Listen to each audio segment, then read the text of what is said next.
إن الحمد لله نحمده ونستعينه ونستغفره ونعوذ بالله من شرور أنفسنا ومن سيئات أعمالنا من يهده الله فلا مضل له ومن يضلل فلا هادي له وأشهد أن لا إله إلا الله وحده لا شريك له وأشهد أن محمدًا عبده ورسوله صلى الله تعالى عليه وآله وسلم يا أيها الذين آمنوا اتقوا الله حق تقاته ولا تموتن إلا وأنتم مسلمون يا أيها الناس اتقوا ربكم الذي خلقكم من نفس واحدة وخلق منها زوجها وبث منهما رجالا كثيرا ونساء واتقوا الله الذي تساءلون به والأرحام إن الله كان عليكم رقيبا يا أيها الذين آمنوا اتقوا الله وقولوا قولا سديدا يصلح لكم أعمالكم ويغفر لكم ذنوبكم ومن يطع الله ورسوله فقد فاز فوزا عظيما أما بعد فإن خير الحديث كتاب الله وخير الهدي هدي محمد صلى الله تعالى عليه وآله وسلم وشر الأمور محدثاتها وكل محدثة بدعة وكل بدعة ضلالة وكل ضلالة في النار أعوذ بالله من الشيطان الرجيم بسم الله الرحمن الرحيم ولقد خلقنا الإنسان ونعلم ما توسوس به نفسه ونحن أقرب إليه من حبل الوريد إذ يتلقى المتلقيان عن اليمين وعن الشمال قعيد ما يلفظ من قول إلا لديه رقيب عتيد وقال الله جل شأنه في موضع آخر والفجر وليال عشر وقال النبي صلى الله تعالى عليه وآله وسلم فيما رواه الإمام البخاري في صحيحه ما من أيام العمل الصالح أحب فيهن إلى الله تعالى من هذه الأيام العشر قيل ولا الجهاد في سبيل الله يا رسول الله قال ولا الجهاد إلا رجل خرج بنفسه وماله فلم يرجع من ذلك بشيء معزز اور معقر دینی اور ملی بھائیوں، بزرگوں، نوجوان دوستوں، اللہ رب العزت کا بڑا کرم اور احسان ہے کہ ہم اور آپ ایک عظیم خیر اور بھلائی کے موسم کے بالکل قریب ہو چکے ہیں اور برکتوں کا، ثواب کمانے کا، نیکیاں کمانے کا، اللہ رب العزت کا تقرب حاصل کرنے کا، اپنے گناہوں سے توبہ اور استغفار کرنے کا ایک بہت ہی اہم موقع اور ایک بہت ہی اہم موسم اور مناسبت ہمارے سامنے ہے، اور وہ ہے عشرہ ذی الحجہ۔ ہم اور آپ جانتے ہیں کہ آج 28 ذی القعدہ ہے اور کل 29 ذی القعدہ ہوگی۔ اگر 29 کا چاند نظر آتا ہے تو پرسوں سے ذی الحجہ کی تاریخ شروع ہو جائے گی، اور اگر 30 کا مہینہ ہوتا ہے تو پھر نرسوں سے ذی الحجہ کا مہینہ شروع ہوگا، اور اس ترتیب سے 20 یا 21 جولائی کو عید کی عید ہوگی انشاءاللہ۔ اگر 29 کا مہینہ ذو القعدہ کا ہوتا ہے تو 20 تاریخ کو عید ہوگی یعنی عید الاضحیٰ، اور اگر 30 کا ہوتا ہے تو پھر 21 تاریخ کو منگل یا بدھ کو ہوگی۔ بہرحال ہمارے سامنے جو عشرہ ہے، عشرہ ذی الحجہ، اس عشرے کو ہم اور آپ جانتے ہیں میرے بھائیوں کہ یہ بہت بڑی نیکیوں کا موسم ہے اور بہت بڑی بھلائی کے کام کرنے کا موسم ہے، اپنے گناہوں سے توبہ استغفار کرنے کا موسم ہے۔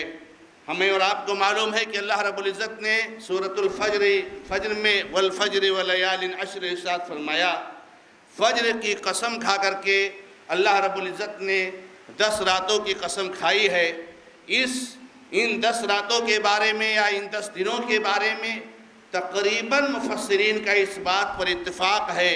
ابن عباس رضی اللہ تعالیٰ عنہما جیسے بحر الامہ اور حبر الامہ ترجمان القرآن بھی اسی کے قائل ہیں اور یہی تفسیر ان سے وارد ہے۔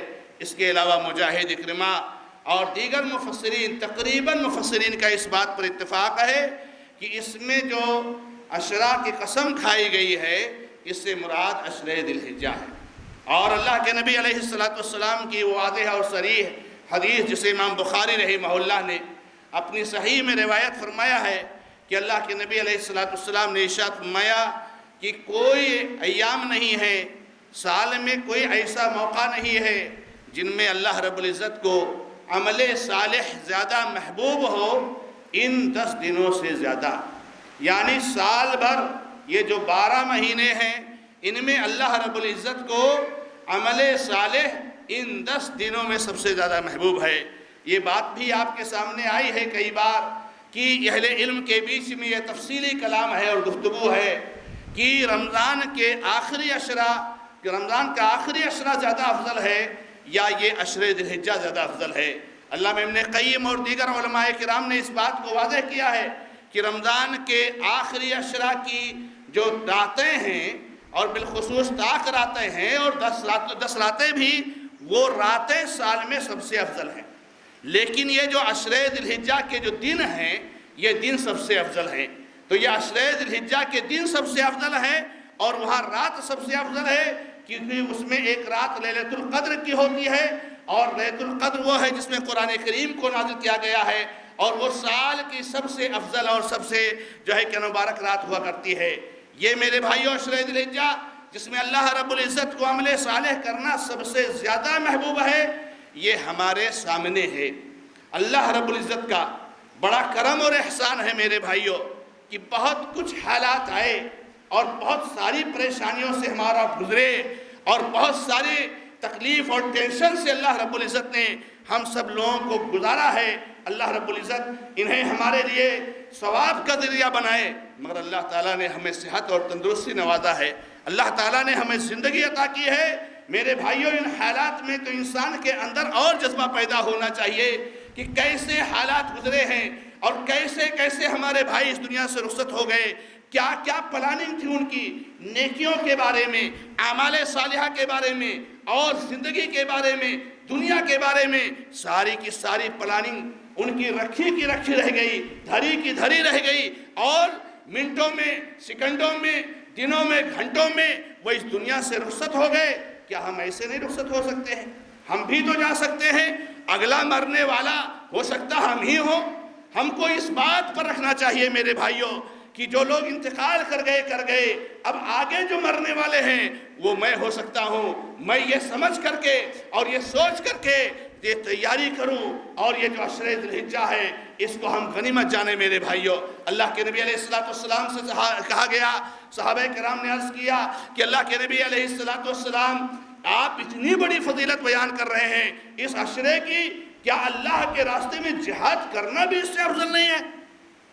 اللہ کے راستے میں جہاد کرنا بھی اس سے افضل نہیں ہے؟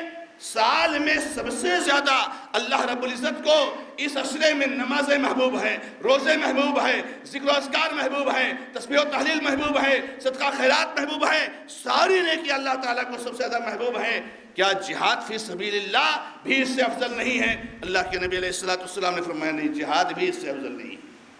ہاں، جہاد کی ایک مخصوص حالت ہے کہ اگر وہ حالت سے کوئی آدمی جہاد کرتا ہے اور شہید ہو جاتا ہے تو وہ اس سے افضل ہوگا۔ اور کیا حالت ہے کہ آدمی اپنا مال لے کر کے نکل جائے اور اپنی جان لے کر کے نکل جائے، جو کچھ اس کے پاس ہے، جو کچھ مال ہے وہ بھی لے کر کے اللہ کے راستے میں نکل جائے، اور جان اپنے جسم کے ساتھ نکل جائے، نہ مال لے کر کے واپس آئے اور نہ جان لے کر کے واپس آئے، مال بھی قربان ہو جائے اللہ کے راستے میں اور خود بھی شہید ہو جائے اللہ کے راستے میں، تو اس کا معاملہ الگ ہے، اس کا معاملہ الگ ہے۔ میرے بھائیوں، ہمیں اور آپ کو سمجھنا چاہیے، اسی لیے اسلاف کرام کی زندگی کو دیکھیں، اللہ کے نبی علیہ السلام کی زندگی اور سیرت کو دیکھیں، صحابہ کرام کی زندگی کو دیکھیں۔ میرے بھائیوں، کتنی محنتیں کرتے تھے، اس طرح سے اس عشرے میں باتیں کرتے تھے کہ جیسے لگتا ہے رمضان کا آخری عشرہ ہے، اس طریقے سے اس میں محنتیں کرتے تھے میرے بھائیوں۔ بلا شک و شبہ ہم میں سے بہت سارے بھائیوں کے سامنے ایک سوال ہوگا، ہم میں بہت سارے بھائیوں کے سامنے ایک جو ہے یہ بات آ رہی ہوگی، اور آنا فطری چیز ہے اور آنا بھی چاہیے کہ یہ عشرہ بہت فضیلت والا ہے. اور میں ہمیشہ کہتا ہوں کہ کوئی بھی عشرہ، کوئی بھی مہینہ، کوئی بھی وقت، کوئی بھی موقع کتنا بھی فضیلت والا ہو، اس سے ہم کو کچھ ملنے والا نہیں ہے. اس سے ہم کو کچھ نہیں ملنے والا ہے جب تک کہ ہم اس کی فضیلت کے لیے، اس کی برکت کو حاصل کرنے کے لیے، اس کے خیر کو حاصل کرنے کے لیے ہم عمل نہ کریں. رمضان گزر گیا، ہمارے بہت سارے بھائیوں نے روزہ نہیں رکھے، اللہ معاف کرے. ہمارے بہت سارے بھائیوں نے گناہوں سے توبہ نہیں کیے. رمضان کی فضیلت کا کوئی فائدہ ان کو ہوا؟ کوئی فائدہ ان کو ہوا؟ ایسے عشرے ذی الحجہ گزرتے ہیں اور کتنے گزر جاتے ہیں، اور یہ بھی گزر جائے گا. اللہ ہم سب کو معاف کرے اور توفیق عطا فرمائے. اس عشرے کی فضیلت ہم کو کوئی فائدہ ہوگا؟ اس وقت فائدہ ہوگا، اس وقت اس کی سعادت ہم کو حاصل ہوگی جب ہم عمل کریں گے میرے بھائیوں. تو یہ سوال ہونا چاہیے کہ ہم اس عشرے میں کیا کریں، ہم اس عشرے کی برکتوں کو کیسے حاصل کر سکتے ہیں، ہم اس عشرے کے بھلائی اور خیر کو کیسے حاصل کر سکتے ہیں. تو محنت کر کے حاصل کر سکتے ہیں. اب میرے بھائیوں کیا عمل کرنا چاہیے؟ اس عشرے میں ہر کار خیر آپ کر سکتے ہو، ہر نیک عمل آپ کر سکتے ہو. بلکہ علامہ ابن حجر رحمہ اللہ وغیرہ نے فتح الباری میں تو اسی لیے اس کو بیان بھی کیا ہے کہ عشرے ذی الحجہ کی جو فضیلت ہے سال کے سارے دنوں سے زیادہ، اور جو اس کی اتنی اہمیت ہے، اس کی وجہ کیا ہے؟ انہوں نے لکھا ہے کہ شاید اس کی یہی وجہ ہے کہ اس عشرے میں جتنی امہات العبادات، جو اصل عبادتیں ہیں، جو بڑی بڑی عبادتیں ہیں، جتنی اس عشرے میں جمع ہوتی ہیں اتنی سال میں کبھی نہیں جمع ہوتی. حتیٰ کہ رمضان کے آخری عشرے میں بھی جمع نہیں ہوتی. جتنی عبادتیں اس عشرے میں حج ہوتا ہے، اس عشرے میں قربانی ہوتی ہے، اس عشرے میں عرفہ کا دن ہے. رمضان کے آخری عشرے میں حج نہیں کر سکتے حج نہیں کر سکتے آپ. تو کہنے کا مطلب یہ ہے کہ چونکہ امہات، آپ نماز تو پڑھ ہی سکتے ہو، آپ تسبیح تو کر ہی سکتے ہو، آپ تلاوت تو کر ہی سکتے ہو، آپ جو ہے صدقہ خیرات تو کر ہی سکتے ہو، آپ ذکر اور تسبیح میں اپنے آپ کو مشغول رکھ سکتے ہو، آپ دین سیکھ سکتے ہو، سکھا سکتے ہو، آپ سارے کار خیر کر سکتے ہو. مگر وہ کار خیر جو آپ رمضان کے عشرے میں نہیں کر سکتے ہو اور آدمی نہیں کر سکتا ہے، شریعت نے مشروع نہیں کیا ہے، وہ اس عشرے میں ہوتا ہے. نہ عرفہ کا دن رمضان کے عشرے میں ہے، نہ جو ہے حج کیا جا سکتا ہے، نہ قربانی کیا جا سکتا ہے. اسی لیے کہتے ہیں شاید اسی لیے اس کی اتنی فضیلت ہے میرے بھائیوں. تو کہنے کا مطلب یہ ہے، اللہ کے نبی علیہ السلام کی حدیثوں میں یہ الفاظ بھی وارد ہے کہ اللہ کے نبی علیہ السلام نے فرمایا ہے تو تم بہت زیادہ ذکر کرو، بہت زیادہ تسبیح بیان کرو، بہت زیادہ تحمید بیان کرو، بہت زیادہ تکبیر بیان کرو اور صدقہ اور خیرات کرو. اللہ کے نبی علیہ السلام کے حدیثوں میں بعض الفاظ بھی آئے ہوئے ہیں. تو کہنے کا مطلب یہ ہے کہ اس عشرے میں، عشرے ذی الحجہ میں، ہمیں اخلاص کے ساتھ ہر عمل انجام دینا چاہیے. ہم روزے بھی رکھ سکتے ہیں اس عشرے میں. ہمارے بعض بھائیوں کو یہ غلط فہمی ہو جاتی ہے کہ رمضان کے اسے عشرے ذی الحجہ میں روزے نہیں رکھ سکتے ہیں. ارے اللہ کے بندو، روزہ بھی ایک نیک کام ہے، روزہ بھی عمل صالح ہے، روزہ بھی جو ہے کار خیر ہے اور بہت اہم کار خیر میں سے ہے. اللہ کے نبی علیہ السلام فرماتے ہیں کہ اس عشرے میں اللہ کو عمل صالح سب سے زیادہ محبوب ہے. تو کیا عمل صالح میں روزہ نہیں؟ اس کو آپ نے نیکی سے نکال دیا. اور خود بعض امہات المومنین نے، جیسا کہ ابو داؤد کی روایت ہے اور امام نسائی کی روایت ہے، نبی علیہ السلام سے نقل فرماتی ہیں کہ اللہ کے نبی علیہ السلام ذی الحجہ کے عشرے کے 9 دن کا روزہ رکھتے تھے. تو نبی صلی اللہ علیہ وسلم سے روزہ رکھنا بھی ثابت ہے اور نصاً ثابت ہے کہ عشرے ذی الحجہ کے 9 دن، چونکہ 10 تاریخ کو عید ہوتی ہے، عید کے دن روزہ رکھنا جائز نہیں ہے. تو اللہ کے نبی علیہ السلام عشرے میں روزہ بھی رکھتے تھے. تو آپ روزہ رکھیں، تلاوت کریں، ذکر و تسبیح تحلیل کریں، آپ جو صدقہ خیرات کریں، آپ نفلی نمازیں پڑھیں، آپ دعائیں کریں، توبہ استغفار کریں. سارے عمل صالح سے آپ کو اس عشرے کو معمور کرنا چاہیے میرے بھائیوں، اور اللہ رب العزت کا تقرب حاصل کرنا چاہیے. اللہ رب العزت سے دعا ہے کہ رب العزت ہمیں اور آپ کو سب کو اس عشرے کی برکتوں کو حاصل کرنے کی توفیق عطا فرمائے. بارک اللہ لی و لکم فی القرآن الکریم ونفعنی و ایاکم بالآیات والذکر الحکیم انہ تعالی جواد کریم ملک الرؤوف الرحیم.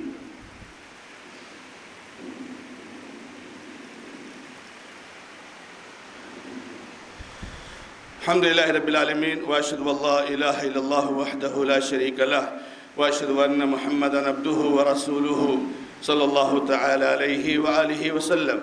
معزز اور موقر دینی اور ملی بھائیوں، اس مناسبت سے اس بات کی بھی یاد دہانی ہو جانی چاہیے کہ یہ عشرہ ذی الحجہ جب داخل ہوتا ہے تو ایک حکم لاگو ہوتا ہے ہمارے ان بھائیوں پر جو قربانی کرنے کا ارادہ رکھتے ہیں۔ چنانچہ اللہ کے نبی علیہ السلام نے فرمایا اذا دخل العشر واراد احدكم ان يضحي فلا ياخذن من شعره ولا اظفاره شيئا۔ اللہ کے نبی صلی اللہ علیہ وسلم فرماتے ہیں جب عشرہ ذی الحجہ آ جائے اور تم میں سے کسی ایک کا قربانی کرنے کا ارادہ ہو، اور قربانی کرنے کا ارادہ تو ہر کسی کا ہونا چاہیے، ہر مسلمان کو کوشش کرنی چاہیے کہ میں قربانی کروں، ارادہ رکھنا چاہیے۔ آپ ارادہ رکھیے، نیت رکھیے، اللہ کہاں سے سبب پیدا کر دے گا وہ آپ کو نہیں معلوم، اور اگر نہیں ممکن ہوا تو کوئی بات نہیں، نیت کا تو ثواب ملے گا۔ ہاتھ پیر ماریں، کوشش کریں، تو قربانی کرنے کا ارادہ ہو تو اپنے ناخن بال وغیرہ نہ کٹوائیں۔ یعنی اس کا مطلب یہ ہے کہ آج یہ 28 تاریخ ہے، کل 29 تاریخ ہے، کل 29 تاریخ کے دن ڈوبنے سے پہلے ہم سب کو اس بات کا اہتمام کرنا چاہیے کہ اگر ہمارے بال یا ناخن بڑے ہیں جو عشرے میں کاٹنے پر ہمیں مجبور نہ کر دیں، بڑے نہ ہو جائیں، تو ہم کل مغرب سے دن ڈوبنے سے پہلے کاٹ لیں، اس لیے کہ اگر کل چاند نظر آ گیا تو پھر عشرہ ذی الحجہ داخل ہو گیا، اور اگر چاند نہیں نظر آیا تو ایک دن اور کاٹنے کے لیے موقع مل گیا۔ مگر عشرہ ذی الحجہ میں جو لوگ قربانی کرنا چاہتے ہیں ان کے لیے بال اور ناخن وغیرہ کاٹنا، میرے بھائیوں، اللہ کے نبی علیہ السلام نے اس سے منع فرمایا ہے، اور اس کا ہمیں اہتمام کرنا چاہیے۔ اللہ کے نبی علیہ السلام کی ایک حکم کو اور نبی صلی اللہ علیہ وسلم کی ایک بات کو ہمیں اہمیت دینا چاہیے، اور اس پر عمل کرنے کی توفیق عطا فرمائے، توفیق طلب کرنا چاہیے۔ اللہ رب العزت سب کو توفیق عطا فرمائے۔ ان اللہ وملائکتہ یصلون علی النبی یا ایھا الذین آمنوا صلوا علیہ وسلموا تسلیما۔ اللهم صل علی محمد وعلى آل محمد كما صليت على إبراهيم وعلى آل إبراهيم إنك حميد مجيد۔ اللهم بارك على محمد وعلى آل محمد كما باركت على إبراهيم وعلى آل إبراهيم إنك حميد مجيد۔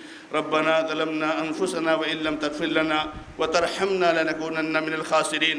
ربنا آتنا في الدنيا حسنة وفي الآخرة حسنة وقنا عذاب النار۔